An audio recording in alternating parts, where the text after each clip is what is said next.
In 1492, you-know-who sailed the ocean blue and found a new land of opportunity. Columbus thought he had landed in India, and the natives he found living in this new land he called Indians. They had homes and villages, and their existence was later found to be in every area of what is now North America. So how do these European newcomers go about purchasing areas of this new land? Well, trades were made, such as with clothing or jewelry, in exchange for perhaps 100 acres at a time. Timbers started to disappear, to be replaced with forts, homes, and stores for these pale-faced people.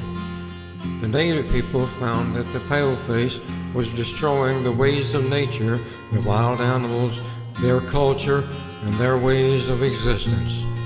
Not fully understanding a trade agreement, the phrase Indian giver was coined by the paleface when the natives would inquire about the outcome of a trade agreement. Arguments led to conflicts, conflicts led to wars. Many wars were fought from the year 1540 to the year 1918 of the 20th century. These European invaders had eventually won the wars and a government was established. The Indian Removal Act was passed by our Congress on May the 28th, 1830, during the presidency of Andrew Jackson.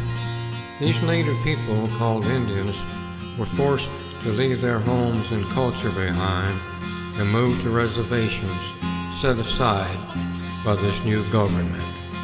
When the Indians were forced to move, forcible removal by federal soldiers led to trails of tears, the history of which has made its way to limited space in our high school history books. So what if their homes and villages were only tents or teepees? It was their ways of existing alongside nature in the lands that they loved. The pale-face government started killing the buffalo, trying to force the natives to move to reservations. What was it that made General Custer a hero?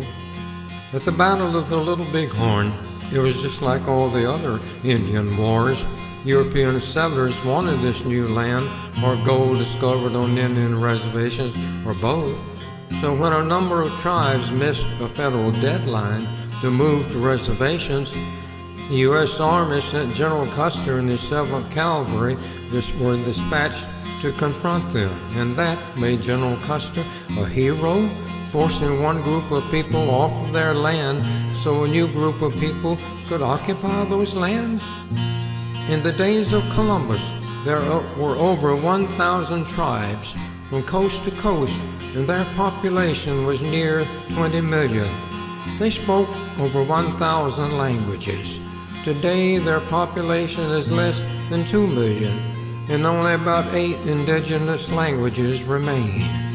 Thousands of the native people died because they had no immunity against diseases that came with the Europeans. Many more thousands would die from the wars and from the trails of tears, where they were forced to walk over 1,000 miles to reservations in what is now the state of Oklahoma. From Columbus to the Indian Removal Act, to the Trails of Tears, to the killing of the buffalo, to the stealing of Mount Rushmore, it has been the same process. Force the Indians to move to reservations.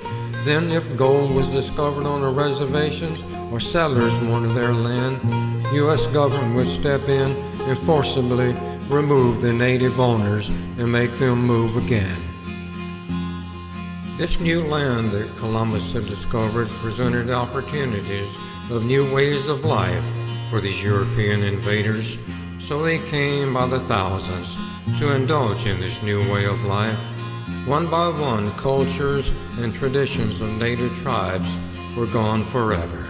And now in the 21st century, there are thousands of invaders from the south of the border, all along the Rio Grande, trying to indulge in a new way of life, only to find fences of a seemingly endless height to discourage their travels to this new land of opportunity.